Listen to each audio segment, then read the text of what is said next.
Welcome Kimo-sabis to the August 1st edition of 30 with Tony. We got the best news. The coolest classic clips and the bossest music. Plus we got you. And you got what is happening here. And you're hip. And we know what is hip. So let's get it on, Kimo-sabi.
Well, hello, Kemasabis. It's Tony D'Angelo. It is August 1st, 2024, 3 p.m. Eastern, Ada Domini in the year of our Lord. So happy to have you here on this edition of 30 with Tony. So happy to be across YouTube, X, and the best network in Connecticut, bringing you real news, the G Collie Network. So happy for our music contributors. So happy for everything we've been doing here. You've really blessed me. You've really encouraged me. And I only wish I could do this more. You know, the way the schedule is now, I am allowed time to do one show per week. And I'm very happy for that, for which I should be grateful, because you're allowing me into your phone, your home, wherever you happen to be. And you're watching me and you're watching what I'm doing here. And I'm just so grateful. And we've got a great classic clip. We've got incredible boss music. I'm so grateful to those people constantly that lend us the music to play. I mean, budgets are budgets, and we couldn't afford that, but it's getting some airplay, and it's actually new to the people that haven't heard the songs before. But on today's segment, which is Speak Up or They'll Cut Your Water Off, I'm going to show you a couple of things that are insidious and dangerous. And we're going across political aisles. We're going across political divisions, because just about every politician, for allowing this stuff to get near citizens, taxpayers, people, is guilty, either by promoting it or by not putting a stop to it. Allow me to elucidate. Actually, let's start from where we were last week. Last week, we took a look at the Black Hair Bill, and I showed you, I believe, pretty clearly that the lobbying influences of McKinsey were very much involved in the promotion and the sale of product to fashion it into a social justice movement and then to change legislation. You see how all that works. If you have any questions about that, I believe you can go back and look at the show at any point, and you'll see the connection. The money drives the legislation, and the legislation is packaged to the dopey state legislator, and in many cases, the dopier citizen, to think that this is this wonderful social justice thing where it's really anything but that. It's a way of getting a certain thing done. Because put it this way, and I've said this time and time again, and I will keep repeating it because it's true. They really don't care about you. They really don't like you. They need you. They need your vote. They need your money. They need you to put a line together, to put a lawn sign up and things like that. But they really don't care for you. Very few of them do. I shouldn't say all of them, but the vast majority of them really couldn't give two hoots and two hollers about you. Now, if you give them some long green or give them some influence or something like that, you're the greatest person in the world. But basically, if you are a citizen exercising your First Amendment right and exercising your right to speak out and to assemble and things like that, they really don't like that.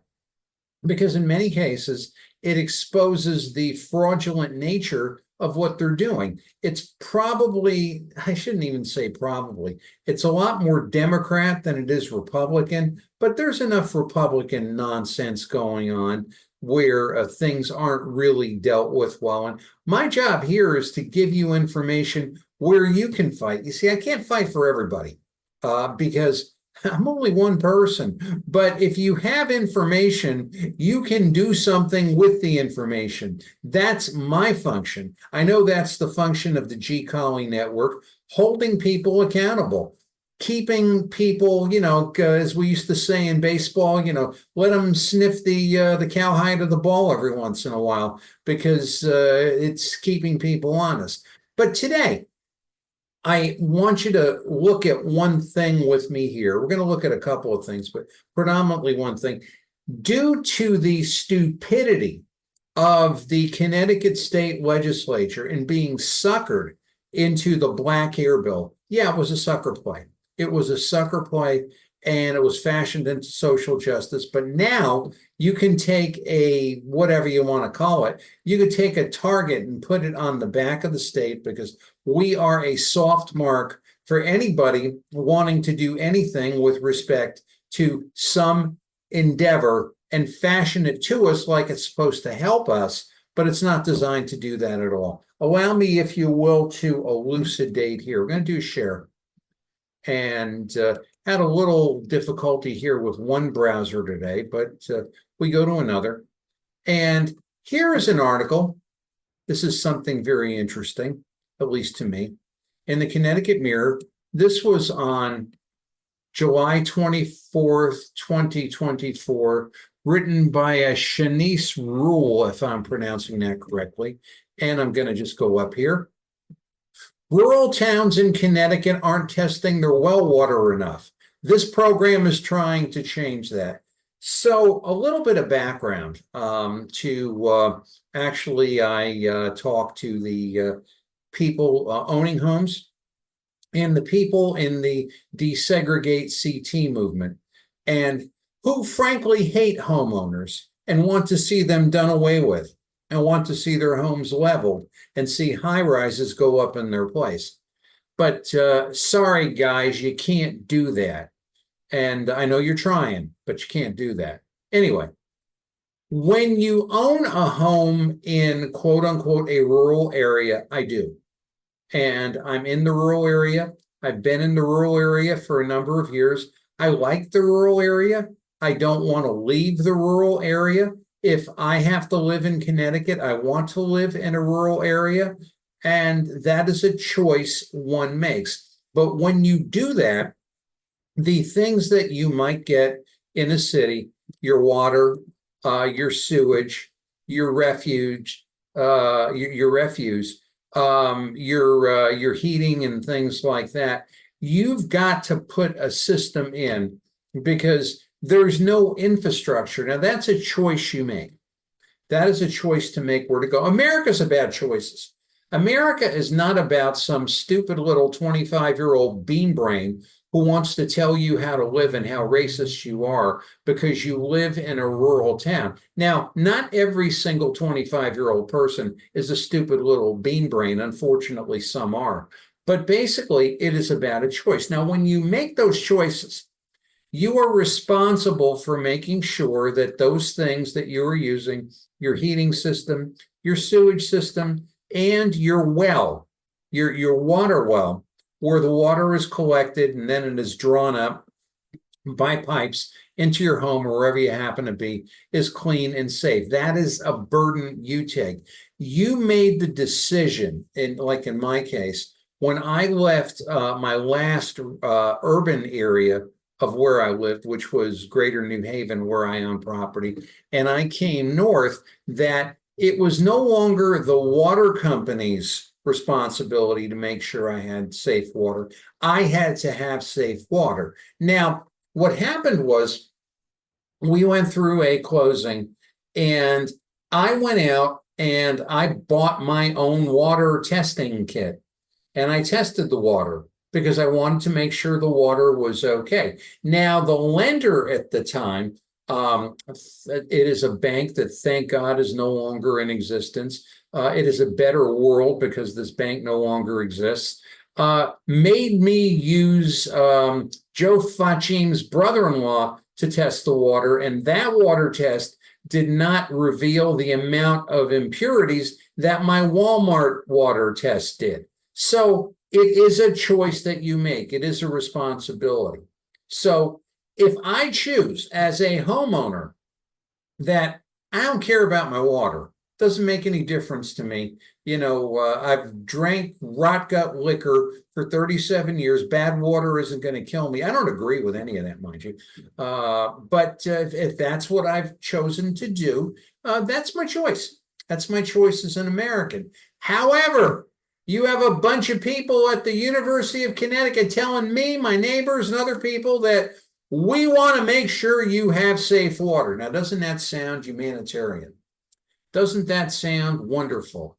People in Yukon actually care about Tony D'Angelo. Maybe you do. Maybe because I told you about the Horse Barn Hill Investment Fund and the millions of dollars tied to the Cayman Islands that just happened to show up when King Governor Ned Lamont the Unaccountable was in the Semaphore deal. And that is not a tall tale. I have shown slide after slide after slide.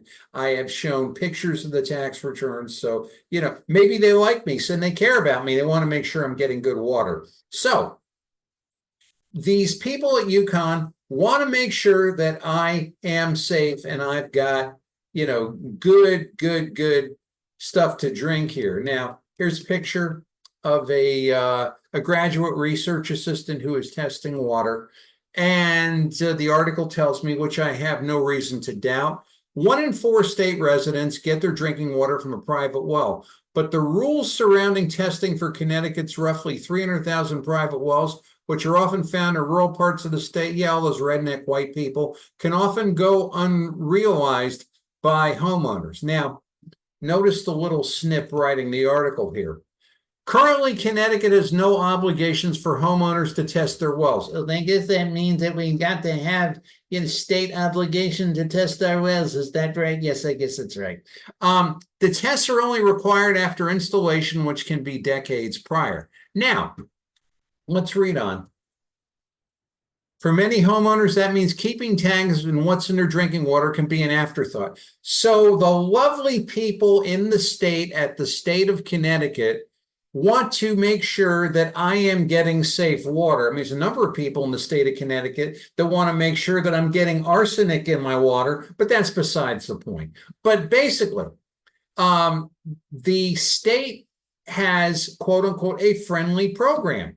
And you have obviously a nonprofit employed do-gooder telling you that he wants to take care of you.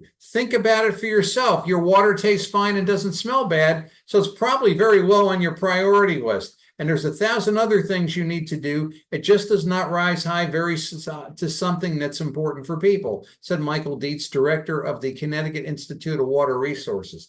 I guess you never knew there was such a thing, neither did I. He and his team are trying to change that. The group that works with colleges and universities in the state to resolve water-related issues is now working to reach a new audience, homeowners with private wells. It's part of an effort to raise awareness about the importance of private well testing and get more households to do it. Now, this is all encouraging, and this is all, something you should do to keep your family safe. Of course, they don't trust me to do that. They don't trust me to say, hey, occasionally there'll be like a little bit of a sulfuric smell in the water. And my wife, Kathy, will say to me, I think we need to get more minerals, because there's a mineral filter and there's also a paper filter in this particular water device. So we go and we get minerals and everything's fine until it happens again, and we do it. So, but they don't trust me to do that. They want to have a finger into my home so they can decide if I'm drinking safe water or not. Now, of course, when they do this, they are not going to drop off a water kit and say, we want you to be safe, Tony D'Angelo. Have a great day. No, they're going to take all my information. They're going to take all my specifications. They're going to look at the filtration system I have.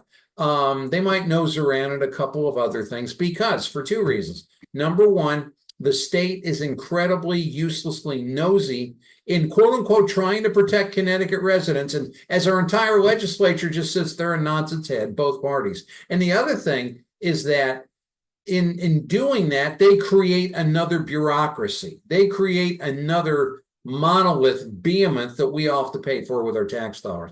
More, whatever you want to call it, state-supported non-jobs. Now, what this group wants to do is give us a $300 water test for $100. Now, they've got criteria for this test. We don't know if it's good criteria.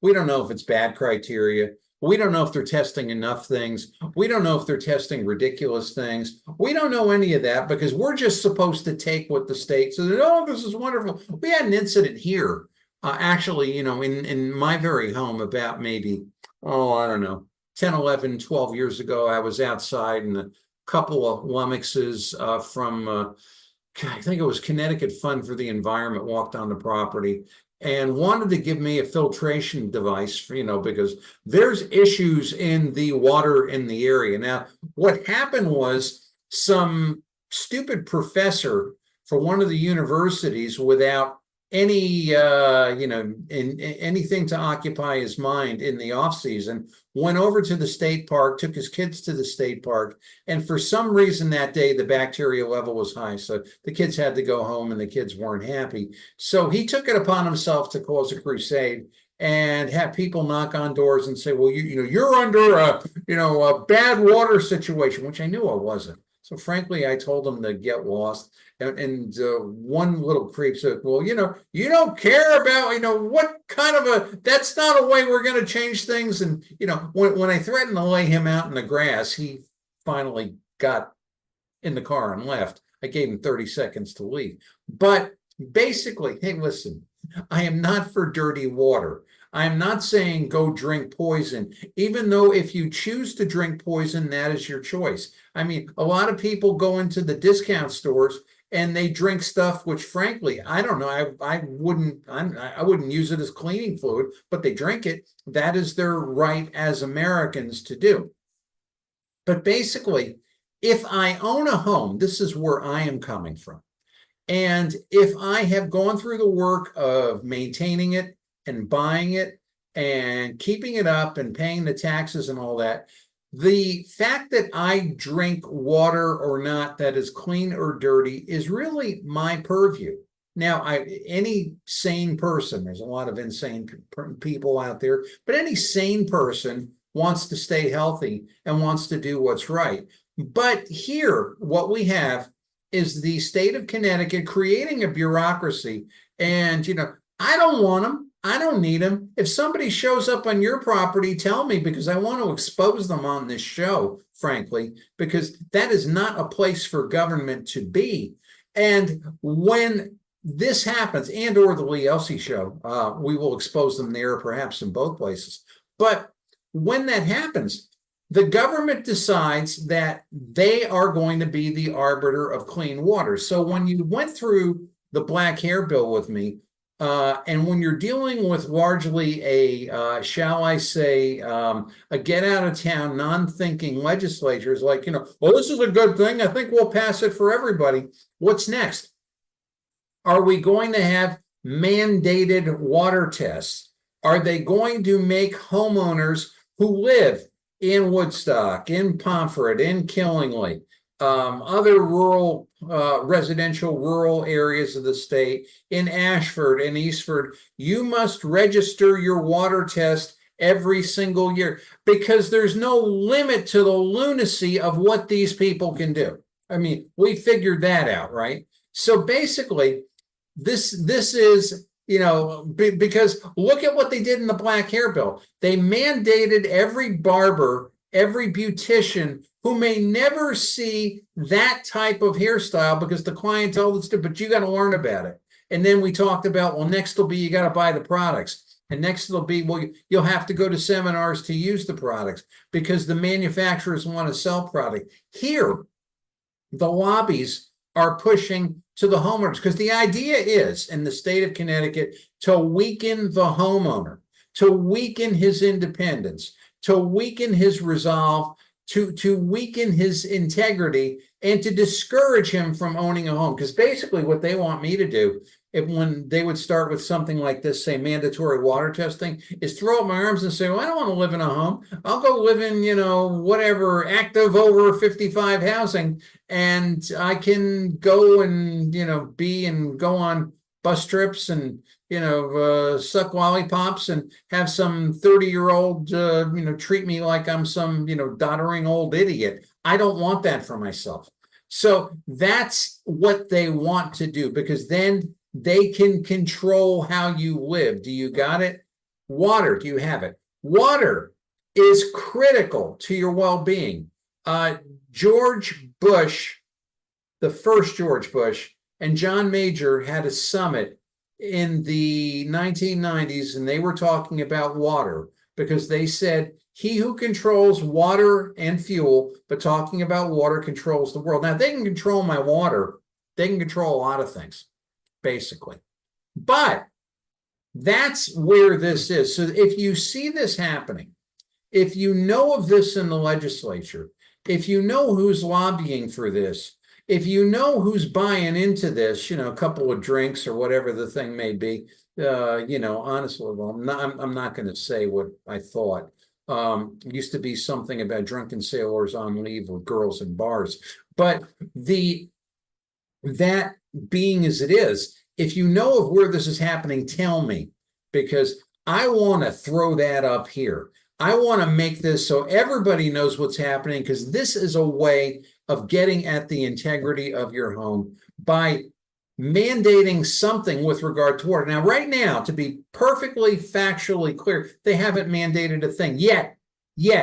But when doors start to open, they ain't going to close. That's the way it works. That is the nature of government. When you have a screwball government like Connecticut, it's exacerbated. And I think I've told the story of the Holland Tunnel and my mother. My mother was a little girl in Jersey City when the Holland Tunnel was being built. And they would go down there on their bicycles and they would look at it and they would talk to the guys doing it. It's like, well, how much is it going to cost when this thing is built to go to New York City? Oh, it'll be entirely free. They were told. And then the day they went for the ceremony, they wheeled up a toll after the ceremony. And everybody said, but you weren't going to charge money to go to New York. Well, that's only until the tunnel is paid for. I mean, the Holland Tunnel's probably been rebonded about 79,000 times. And believe me, you cross the New York Port Authority and the Hudson side, you're paying an incredible toll. That is the nature of government. So notice here, we have workshops in zip codes where residents are more likely to use groundwater. And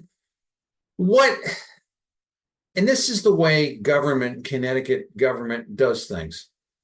They're talking about, the team says the outreach is sorely needed as most Connecticut residents aren't testing it for lead and copper.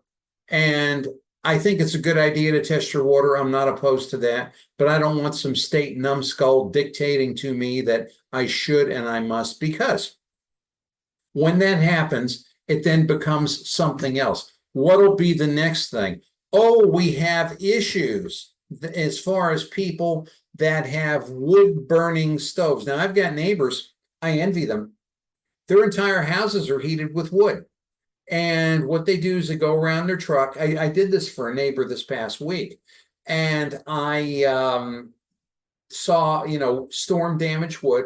I called him. He came by with his truck. That's wood he doesn't have to pay for. And he is in his 80s, and he plows my front, and he has fixed my car. So I think he really is, he's not suffering from any respiratory illnesses. So the next thing will be, well, we see people with wood burning stoves are suffering from respiratory illnesses. Let's ban the wood burning stoves. And that's, basically what it comes down to. It is a way in for government to do something, because the people at UConn, maybe these people care about you in the front line, but the people behind them don't give a rat's rear end about you.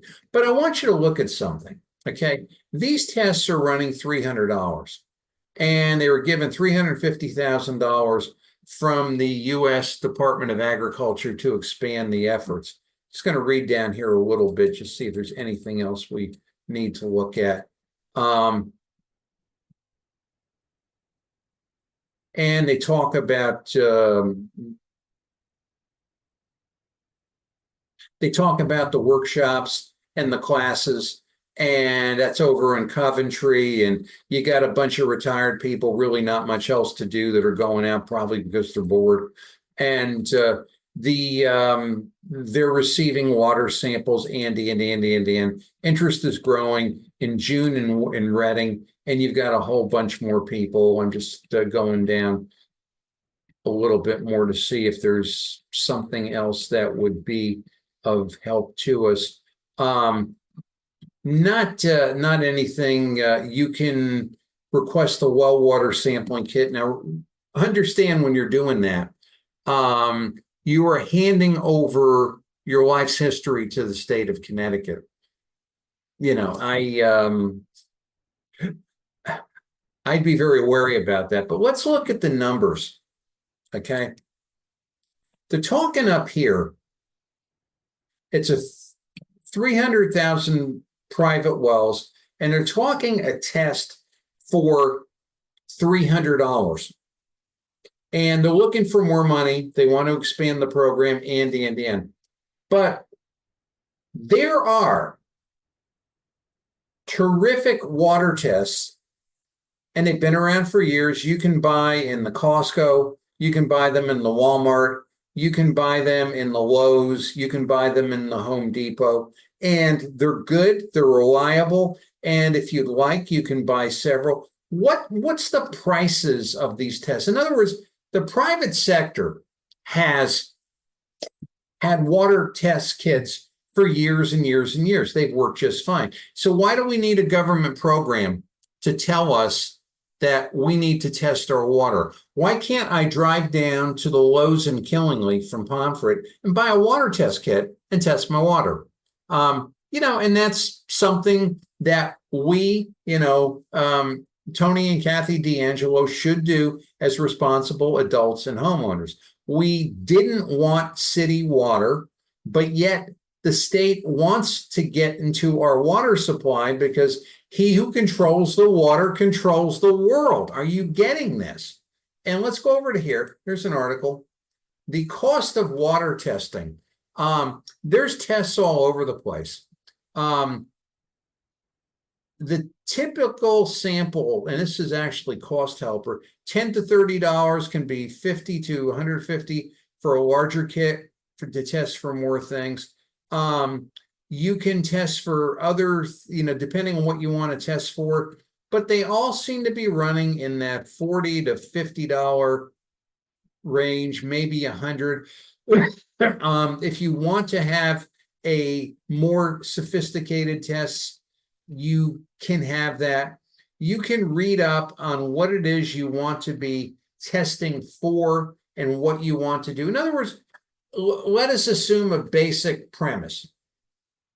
You got yourself into a home. You went through something. You had to get money. You had to show employment. You had to show responsibility. Presumably, you had to show a clean criminal record, and you got yourself into them. You're intelligent enough to do that. But if you go over to here, stupid state says you're not intelligent enough to test your own water, but you can fool them. You can come over here and say, well, I will test my own water. I will go and I will look on eBay. I'll look on Amazon. I'll go to the Home Depot and I will buy water tests and test my own water. I will apply myself to do this because after all, I care more about me and mine than the University of Connecticut, even though they may care about me. Because of the fact that I told them about the Horse Barn Hill Investment Fund, or maybe they hate my guts and they're going to spike my water with arsenic. See, that's another thing. If the door opens up for state inspection of water and mandates in certain things. Now, I know I am not nearly as scientific as a lot of my friends who follow the intricacies of what's in vaccines and what's in certain things and what's in certain food. What can they put in water? What do they want to do? I mean, it's not like this is a novel idea. I had a lot of World War II friends, fathers, clients, and things like that who told me to a man that during World War II, they spiked the food with saltpeter, which was a chemical, an additive, if you will, to drive down the male sexual appetite. And so it's not like this is a new thing, and it's not like government has never done this before.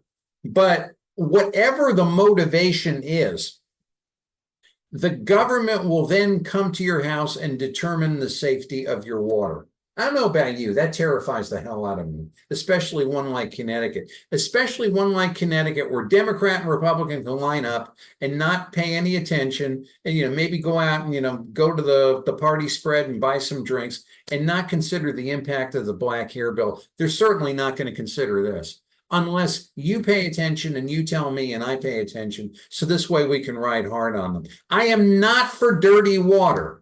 I am entirely against the stupid government telling me that I must have clean water according to their standards. Big difference. Do you get that? Okay. Perhaps there's others involved in this. And if you go to Open Secrets, and you will actually, can I give $1? Well, not right now. But basically, this is an older article. And it talks about the lobbies who are involved in clean water. And a lot of it is the big nonprofits, the Sierra Fund, and let me just get over to that rather than trying to recite.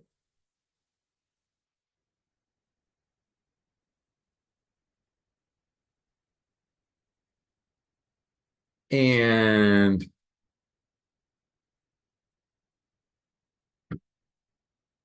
people who are in the business of product, Xcel Energy, National Mining Association, Next Energy, Berkshire Hathaway, and Duke Energy.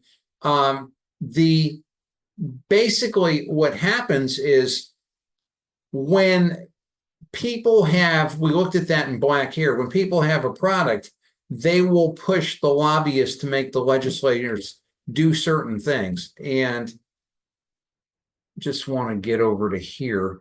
And what I have not seen yet is McKinsey's involvement. I'm waiting for that. But basically, the money follows the people who can benefit from something like that. I don't, building associations, perhaps corporate builders. You, D'Angelo, have got to have the same standard of water as they do in transit-oriented development. See, these people don't stop at a level and say, hey, that's great. People aren't going to stop here and say, we want you to have clean water. What's next? What comes after that? What actually goes to crimp your freedom? Now, again, I want you to have clean water. I want to have clean water, but I want to depend on myself to have clean water. And if something is not right, I want to go about fixing it in the terms and the concepts and the method that I might choose, and not to stip to some government thing, if you will. So when you see this stuff, I'm going to stop the share if I can. Actually, I've got a new configuration here. When you see this happening, when you see the state of Connecticut coming to you, when you see any state coming to you saying, we want you to do this for your own good, you have to ask yourself, what is the real motivation? Now, I'm not saying every single motivation is dastardly, but what I am saying is that there is a lot of dastardly stuff going on when it comes to product being moved under the guise of legislation, under the guise of social change and justice. When you start to get at someone's food, when you start to get at someone's water, when you start to get at what makes them tick in the systems in their house, you have a very good chance of controlling them and determining how they will live. And you've got people, basically, non-thinking hockey pucks in the legislature and in the government who will say, well, this is a good thing. We need clean water. And you'll get somebody running around talking about, contaminated water causes this or that. You ever drink city water, depending on some cities? But basically, it's, water is a big thing. And their way of getting their finger into the water system in my house, where they have no business in being, is by doing something, by cloaking it as an angel, actually a devil walking around in an angel suit. Because what's next? and what is the next thing, and who will push that lobby, and who will get what money to get to, that point to make this bigger and bigger and bigger. The last thing you want to give up in Connecticut, and a lot of states, but especially a blue state, is your stability, your security, and your independence, because they don't want you to have it. They're not going to give it back to you. So when you see something like this, because we've proven your average legislator doesn't see the fact of where this goes and where it happens and what the determinations are. Your average legislator only gets to the point of, oh, clean water is a good thing. So when it comes to a mandate, you may see one of these, fantastic unanimous Connecticut decisions, and nobody's thought. And nobody's, considered the ramifications. And these are the things that are very dangerous. And it's my job here to make their job harder and to tell you the truth. Don't let them get at your water. Okay. Don't let them do it. If you see it, show it to me, because we want to call that out for what it is. And we want to cause this to be something that people will become more aware of. Now, test your water. Do what you need to do to be healthy. Do what you need to do to eat right. Do what you need to do to get the proper amount of rest. And that, stay away, stay out of the hospital systems and things like that. I'm not anti-healthcare, but I am doing every single thing you can by yourself, for yourself, so that you won't become sick and ill and become a casualty of the system, because the system makes a ton of money on casualties.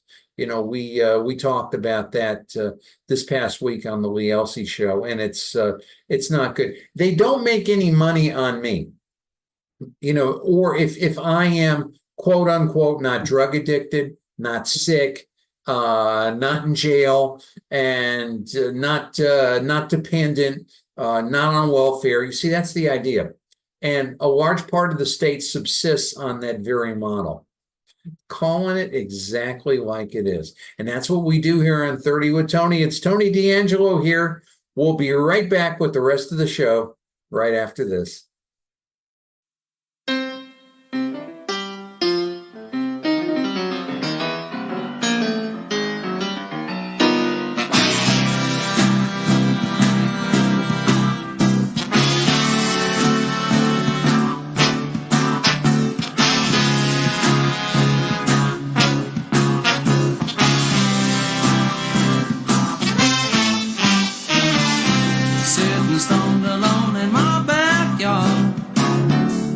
Myself, why should I work so hard? Sit and dream about the days to come. Half undressed, just soaking up the sun. Sitting here, I hope I don't get fried. 2 years ago, I almost died. And yet there's nothing better for your soul than lying in the sun and listen to rock and roll. Sunny days, oh, sunny days. Ain't nothing better in the world, than lying in the sun with your radio. Sunny days, oh, sunny days.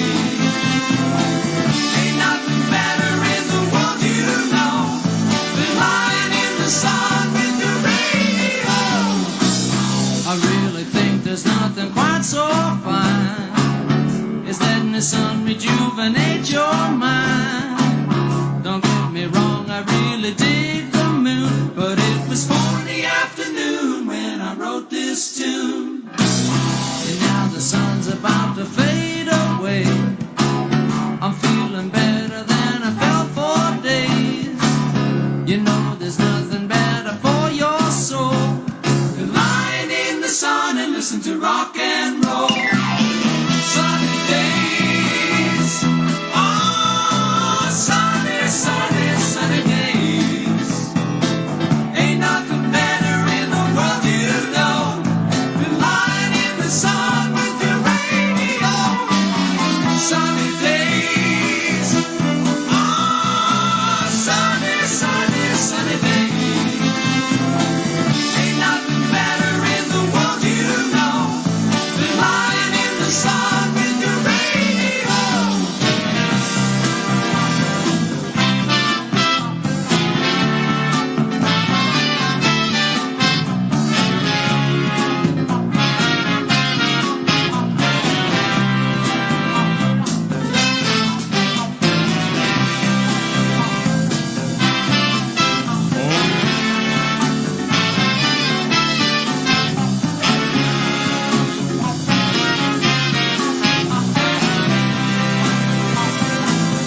This is Kendra, intrepid robotic assistant in the court of the king, announcing the first ever electric car race entitled King of the Charge-Up Cars. This race is entirely non-discriminatory. All you need to enter is $50,000 for the cost of your vehicle. An electrical upgrade at your place of abode costing into the thousands of dollars, additional money to pay the added electricity, a generator filled with ugly wretched propane should your power go out, and several all the way in 26 with the unaccountable bumper stickers. This will be a race of 200 miles. At a site yet undetermined, you will drive the car and then return. Since the range of the car will not be able to span the race, and there are no charging stations, and that all takes too long anyway, the winner will be decided in the pushing part of the competition. Strength, guts, and brave stupidity is needed to push a brutally heavy vehicle through any populated area in the kingdom. So buy your cars, upgrade your properties, and start on a plan of steroids and brutal workouts to make you the winner of King of the Charge-Up Cars. And now, back to the program. All hands on deck. All hands on deck. This is a special bulletin from 30 with Tony, and mature discretion is highly advised. Well, thanks, Kemosabe's, and thanks for staying with me for this bulletin. As you can see, my dress attire, such as it is off. I'm down to my t-shirt, but I wanted to get this to you and get it to you, as Mike Wallace would say, warts and all. So please forgive my lack of formality. Formality is really a lost art these days. That's another show for another time. I mean, we've really gone the way, I can't say that I'm any better, of the slob culture, if you will, but something hit me where I was going to do this segment a completely different way, but in searching for an answer, which I didn't think I had in the way I was going to do the segment, I came across one, and I'm going to show you something with regard to your right to speak and why it is important to speak, and why the, shall I say, the dilution or the curtailment or the stopping or the watering down of free speech is causing people to become very, very, very frustrated. And the political class, such as it is, really doesn't see it. And if you're a Republican, you need to be paying attention right now. I don't care if you hate my guts, but you need to be paying attention. So let's go to a share. And again, I apologize for this kind of bulletin-ish, off the cuff, off the fly informality. And I am going to a share. I promise you I'm going to a share. And I'm going to take it as something over here. This is an op-ed. Actually, it's not the place I wanted to go just yet. Here is a page from the city of New Britain. I'm not terribly familiar with New Britain. Several of my friends do live there. And so I can't really offer an opinion of the city or how the city is run. I'm sure people do have an opinion that are closer to it.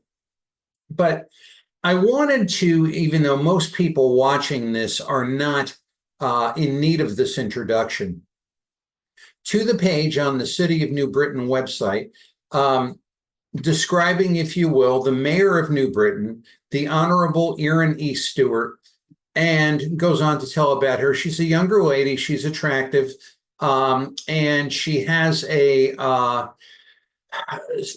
political heritage. And apparently, in some circles, she has become very positive and very, shall we say, gubernatorial timber. I do know from reading some of the Facebook posts, a lot of the people, whom I am friendly with are sort of disturbed for her, lack of, shall we say, strong advocacy. This is what they're telling me. and her wanting to, do things like buddy up to King Governor Ned Lamont the Unaccountable on Hot Dog Day. And why are they frustrated that she's sitting there, chomping on a dog with the Unaccountable? Seems like a harmless thing to do. We'll get to that in a moment. But she is apparently a political rising star, regardless of how one may feel about her. One of my very good friends, Linda from Basra, called my attention to an article in the Hartford Courant. This was July 19th, and Mayor Stewart, this attractive young political personality, was talking about the fact that she cannot really, I shouldn't really say that. While she may understand the fact that there are, shall we say, sharp political differences, she wants to see an end to that. She wants to see an end to hostility. I mean, who doesn't want to see an end to hostility? And she talks about doing things in the New Britain way. And some of the quotes in the article from Mayor Stewart, actually, let me just back that up a little bit.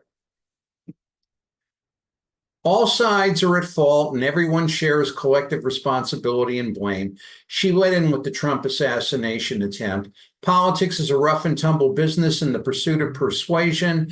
Passions are high, tempers flare, and partisanship is printed. The 24-hour news cycle has only exacerbated these problems and driven people to further extremes. We often think of ourselves as particular political encampment of members of the same community rather than members of the same community. This must change. It's not too late to stand up together, to demand better, and to fix the glaring problems before us.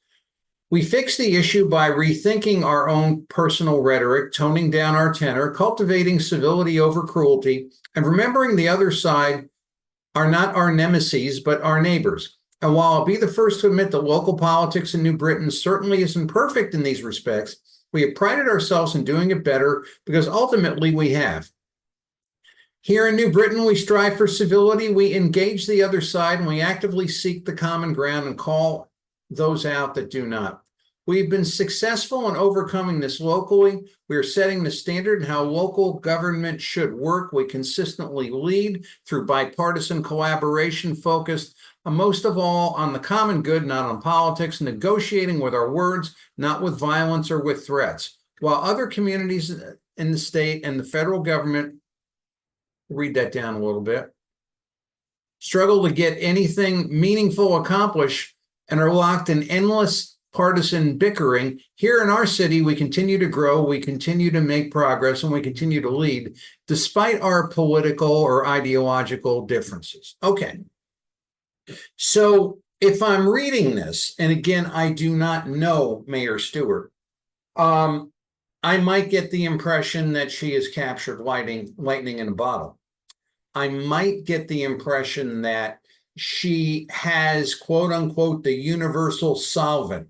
They used to talk about that in science class in Rippleham High School. What is the universal solvent? Well, the universal solvent is something that would, quote unquote, clean everything, no matter what it was. It's universal. But the only problem with the universal solvent is you can't find a bottle to put it in because it's going to clean that too. But apparently, Ms. Stewart has found the universal solvent.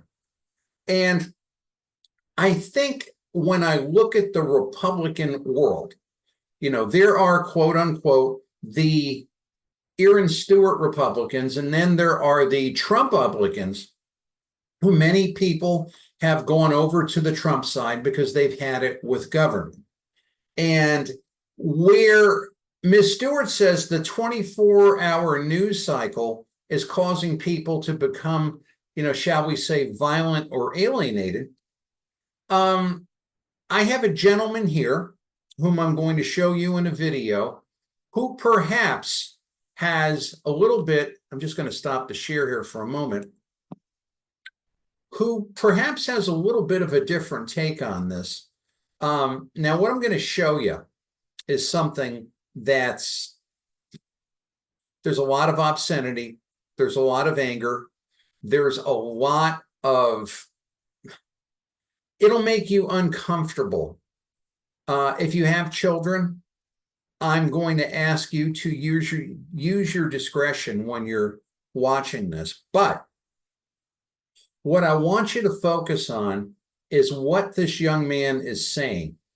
If the obscenities bother you, try to listen around them, because it's a little hard, but there's something here I want to show you. So let's give that a look, if we may. So I want to say something to every single person who's considering voting for Kamala Harris or who is a Democrat. There will never be unity in this country if y'all continue doing this shit. Because just yesterday, leftist rioters destroyed national monuments and statues, destroyed Washington Square. They burned the national American flag less than a mile away from the Capitol building. Then they circled around police officers. They circled around a few lone police officers and they beat the shit out of them, took turns assaulting them. And in less than 24 hours, all charges dropped. It's not the first time this has happened. This has happened dozens of times now, and they're going to keep doing it again and again and again. So let me get this straight. Leftists can just go out. Democrats can just go out and commit every single crime in front of a fucking Capitol building dozens of times. On video, dozens of times. Assault the police dozens of times. Damn near destroying every statue, every monument this country has. And no punishment? And no punishment? No punishment at all. As a matter of fact, in under 24 hours, in less than 24 hours, all charges dropped.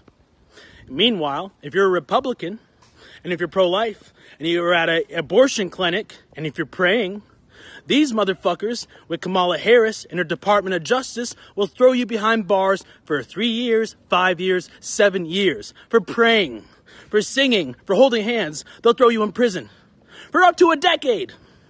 If you're at the Capitol building 4 years ago, whatever it was, 3.5 years, 4 years ago, if you're at the Capitol building, just standing inside the building, or you try to go inside the building, or if you're just there on the grounds, these motherfuckers, these fucking tyrants, with Kamala Harris's Department of Justice, that bitch-ass dictator she is, they try to throw you in prison for a decade or longer.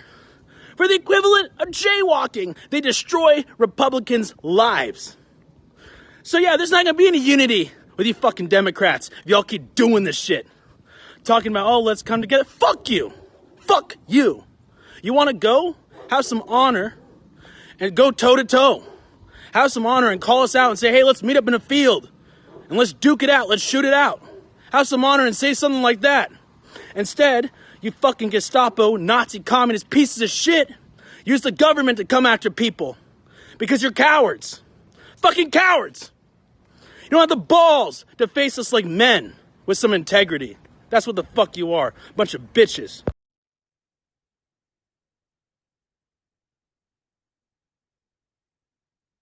Okay. Did you see what I just saw? Here was a young man who obviously has been paying attention. And the attention that he's been paying has got him greatly upset, because he is making a statement pretty much of what he believes are the milquetoasty Republicans who are trying to search for some sort of a bipartisan kumbaya, and thinking like, if you're in this state, there's a certain group of Republicans that think that it's still 1995. Hello, John McKinney. But the thing that this man is focused on is, don't you see there's a struggle going on here? Don't you see there's a war going on here? Don't you see that there are two systems of justice here, one for Democrats, one for Republicans? He asked the question of the total sickening defacing of monuments and artifacts when Prime Minister Benjamin Netanyahu came to DC, and nothing happened to those people, but yet the January 6th protesters, who pretty much didn't do anything, and for the most part are harmless people, are still incarcerated. And he asks, don't you see two types of things going on here? And there are a lot of Republicans that miss that entirely. Now, I will agree with Ms. Stewart that violence is never a solution, but I will also agree more with two things. Number one, my Savior, Jesus Christ of Nazareth, had said, I come not to bring peace, but to bring a sword. And that's the way it is in certain cases. You've got to make the statement, and then you can work to conciliatory peace. The Stewart model, which is the model of a lot of Republicans all over, especially in Connecticut, is let's try to get on Barely Get Along Street and sell out a whole bunch of compromises, or actually sell to a whole bunch of compromises, which effectively will take voters and people like this person whom you're supposed to be representing saying, hey, what about me? What about me? What is my life? What are you doing to combat misinformation, Republicans? If you're Ms. Stewart, you're saying you're watching too much news. But the fact that this person watches news, honestly, it's not healthy to watch the news all the time. You have to get away from it. But this person, because of the fact he's paying attention, lights are going on, and he's got what he needs to defend himself. Again, violence is not an answer. That I think is the universal. But yeah, let's go back here if we can to the article, and let's do the share. And we fix the issue by rethinking our personal rhetoric, excuse me, toning down our tenor, cultivating civility over cruelty, and again, I apologize, and remembering the other side is not our nemesis, but our neighbors. And while I'll be the first to admit that local politics in New Britain certainly isn't perfect, we have prided ourselves on doing it better, because ultimately we have. Here in New Britain, we strive for civility, we engage the other side, and we actively seek the common good, and we call out those that do not. The issue here is when things are in a row where they are now. I mean, really, we're in terrible shape in this country. What are we seeking? Because the man speaking in the video was 175% right.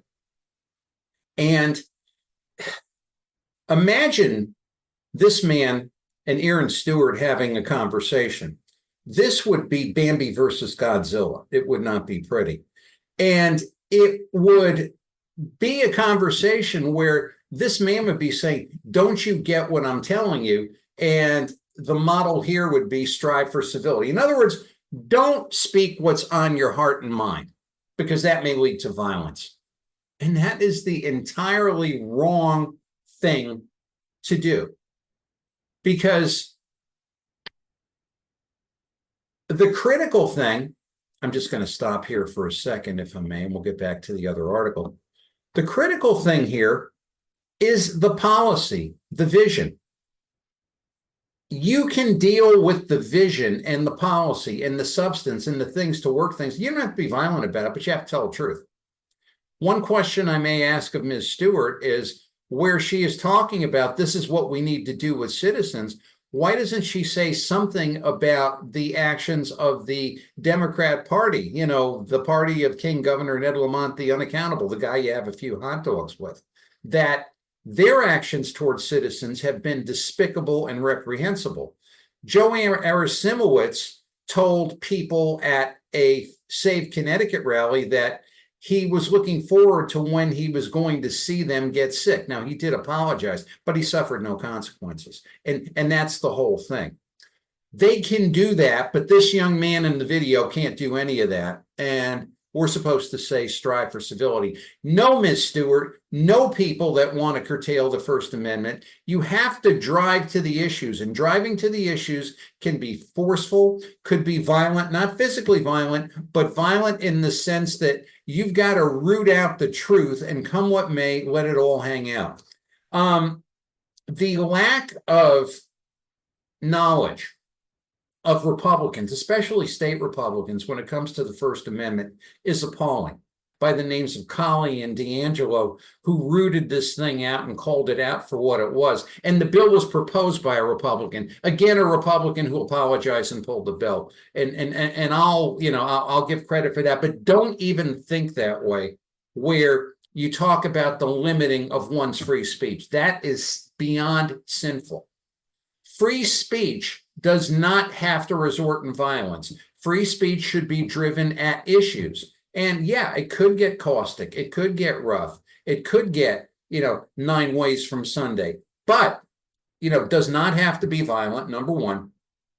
And number two, the idea is to drive to the policy, to expose the flaws. Wouldn't it be nice if we had Republicans in the state talking about, a double standard and the representation of citizens? I mean, thousands of people showed up in 2021 in Plainfield, Connecticut. Well, the Republican Party disavowed them. Why? These are citizens. They want to see America. They want to see America without the interference of government. They want government to be a Jeffersonian model, limited government, not government as a sinecure or a way of life. But how about if you had Republicans standing up and saying, Kamala Harris is actually promoting communism, or her tax policies will drive us to ruin? No, we don't hear that. We hear things like, let's do the Republican way. It's a better way. Well, you've got to do something to quote unquote deal with the obvious, and you deal with the obvious by dealing with matters of free speech. And you deal with matters of free speech by letting people speak, and letting people speak that you don't like, but yet you realize the right to speak. This is the equivalent. When you see something like what Ms. Stewart wrote, this is the equivalent of, let's just take a family, a dad, a mom, a couple of kids, and, dad's this wretched alcoholic, and every night he leaves work and he drinks and he comes and he beats the kids. And the mother says to the kids, we've got to strive for peace in this home. We've got to strive for unity. No, Mom, you got to deal with dad beating the kids.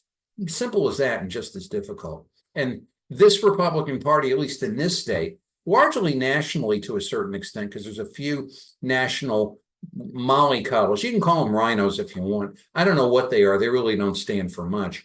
But, and they're quick to jump over to the other side for political reasons, but that's really the idea. You can be civil, but you've got to be hard on the issues, and you've got to be hard on the policy, but that's the whole thing. Policy to a Connecticut politician is like an ice cream sundae to a dieter, and it's always been that way. But let's look a little bit more of that. Let's jump back on the share, if you don't mind. Something really caught my craw. Actually, this is last year, but it's the same kind of thing. Remember Bristol, Connecticut, and you had all the rotten, dirty, stupid idiots putting up all the hate-filled signs, and, I believe it was anti-Black. And the then police chief, I don't know if he's still there, Brian Gould, was saying, there is no room in Bristol for hate. And I just want to get back to that screen here. I don't know what's happening here on my screen. We stand firmly as one community. We are Bristol strong, and the Bristol Police Department will do everything. We're just going to highlight that for unity and equality. And I thank our community for their strength and steadfast commitment for unity. Look at that man in the video. Does he feel unified with Aaron Stewart? Again, it would not be a pretty sight. But what people like this that make these statements, I realize the mayor made a couple of statements like that. in order to get to unity, you have to get to root out the differences, and civility, deal with the differences civilly and protect your citizen. But they don't want to do that. It's like, let's just have unity and get ourselves whooped and get our people whooped. And this is all going to be right. And, can't we get back to 1995? Hello, John McKinney. But basically, this is what's happening. And I'm going to stop the share here. Maybe I'm being horribly inarticulate here, but if you're going to have unity, you must agree on what to be unified on, right? We can agree on that. Now, we live in the United States of America, a constitutional republic. We agree on a government, at least a lot of us do, and we agree on freedoms, and we agree on the Second Amendment and the First Amendment. People do disagree with that.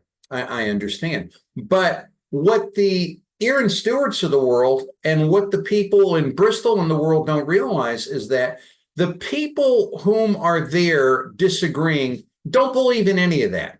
They don't. They want to see it all go. They want to see a 15-person Supreme Court. They want to see open borders. They want to see everything. They want to see, math is racist in the schools. We ain't going to learn math. Politicians love that because when citizens learn math, they expose how stupid politicians are. So it's better not to let them learn math or read, but, or learn how to read cursive, because then you disconnect them from history. But that all being as it is, that's them. So if you're going to strive for civility, Aaron Stewart, people in Bristol, whosoever, Republicans who are, quote unquote, searching for consensus and voting on bills unanimously with Democrats that are the worst pieces of crap in the state of Connecticut, you somehow have to get to a thing of what is America? Define America. Does this help America? Because you're the only people doing it, at least legislatively. Thank God there's people away from you who are fighting and doing better fights than you are, frankly. But that's the whole thing. Civility, yes, but I understand it better than most. I've been through a lot more of it than most people have, given my age and stage.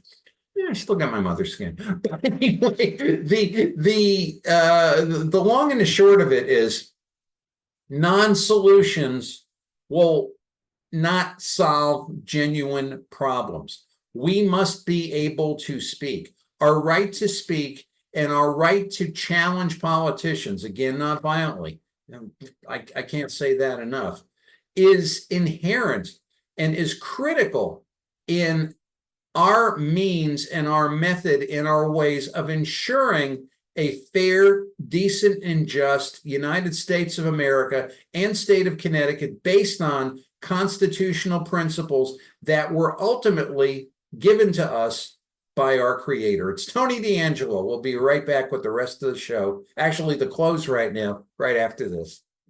Hello, fun seekers. Since we like to mix fun with business, please enjoy another video classic clip, courtesy of the producers of 30 with Tony. With all of the talk recently of historical assassination attempts, one cannot overlook a fictional presidential assassination attempt, this being in the film, Suddenly. Suddenly is a 1954 American noir crime film directed by Lewis Allen, featuring Frank Sinatra, Sterling Hayden, James Gleason, and Nancy Gates.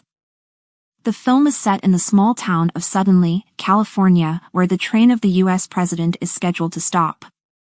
A group of men, posing as FBI agents, arrive at the home of the Benson family. The house, located on a hill overlooking the station, provides an ideal vantage point for an assassination attempt. However, it soon becomes clear that these men are not government agents, but assassins led by the ruthless John Barron. The family and the town's sheriff, Todd Shaw, are held hostage as they grapple with the impending threat. The film unfolds as they try to prevent the assassination, leading to a tense and gripping climax. And now, the trailer.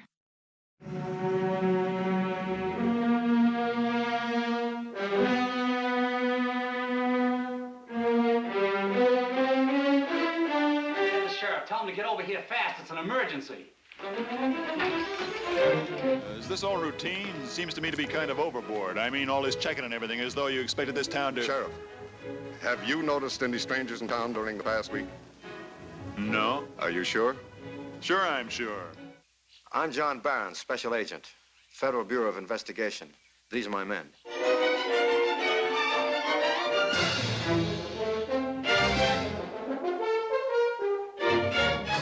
Either I'm getting old and stupid, or else I'm... At 5 p.m. this afternoon, the President of the United States arrives in town on a special.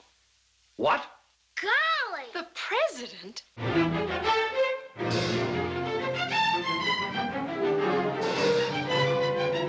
Train's on time. The car will be waiting in front of the station like you figured, facing you. Oh, we haven't got a chance. As long as we're alive, we got a chance. We got to find a flaw in his plan. I'm no traitor, Sheriff. I won a Silver Star. And learned how to kill. Don't play God just because you've got a gun. But you see, Sheriff, that's the way it is. When you've got a gun, you are a sort of God.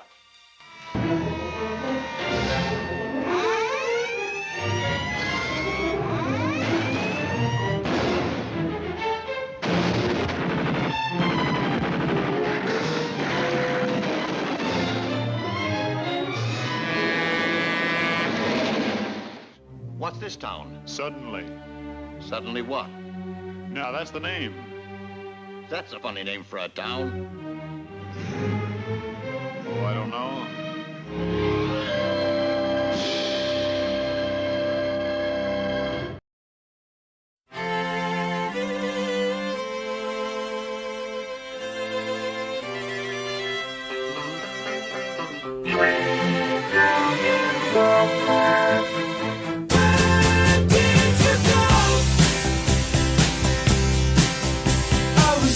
Searching on a one-way street. I was hoping for a chance to meet.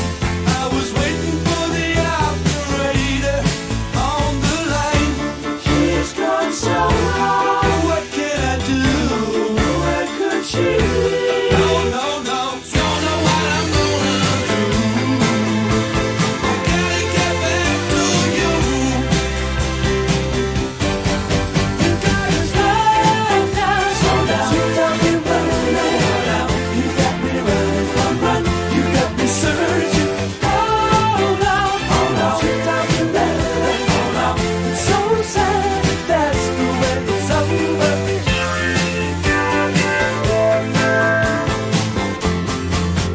I was working, many days gone by. I was thinking about the lonely nights, communication breaking all around.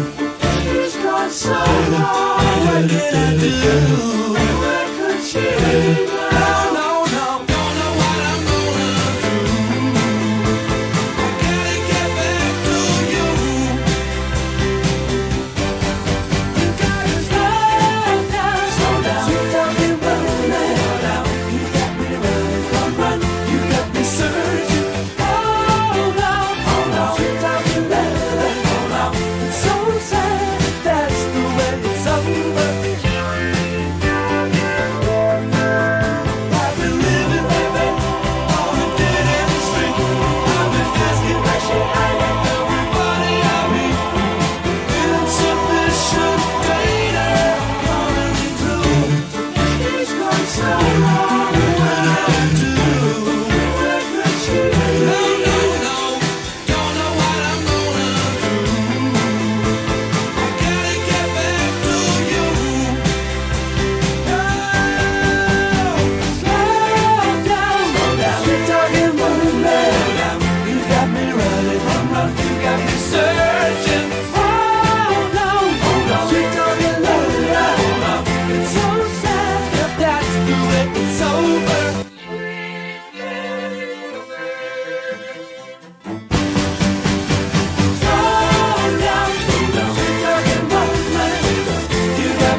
Slow down, sweet talking woman. You got me running, you got me searching. Hold on, sweet talking lover. It's so sad if that's the way you're sober.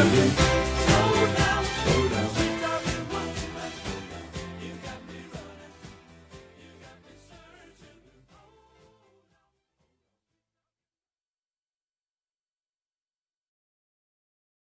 Well, thanks, Kemasabis. Thanks for staying with us. Remember, don't let them take away your rights. And remember your obligation to act, yes, civilly, but never, ever, ever give away your belief for purposes of living on Barely Get Along Street. But I've got a story for you.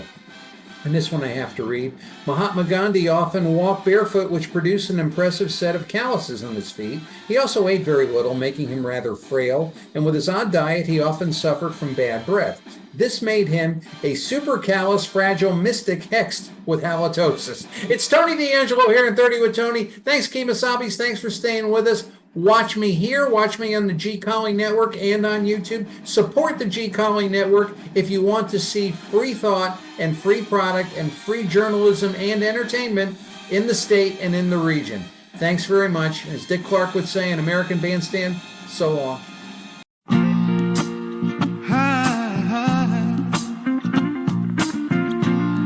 Ain't nothing I can say, nothing I can do.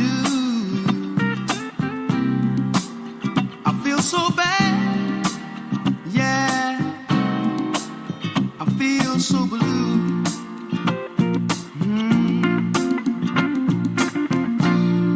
I got to make it right for everyone concerned. Even if it's me, if it means just me, what's getting burned? 'Cause I could never make you unhappy. No, I couldn't do that, girl. Only wish I didn't love you so. Makes it so very hard to go. So very hard to go. 'Cause I love you so. So very hard to go.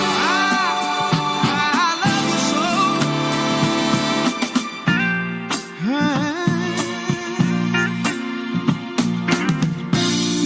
I knew the time would come, I'd have to pay for my mistake.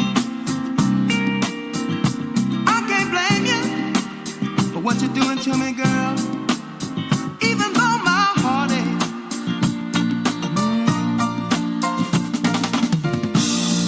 Your dreams have all come true, just the way you planned.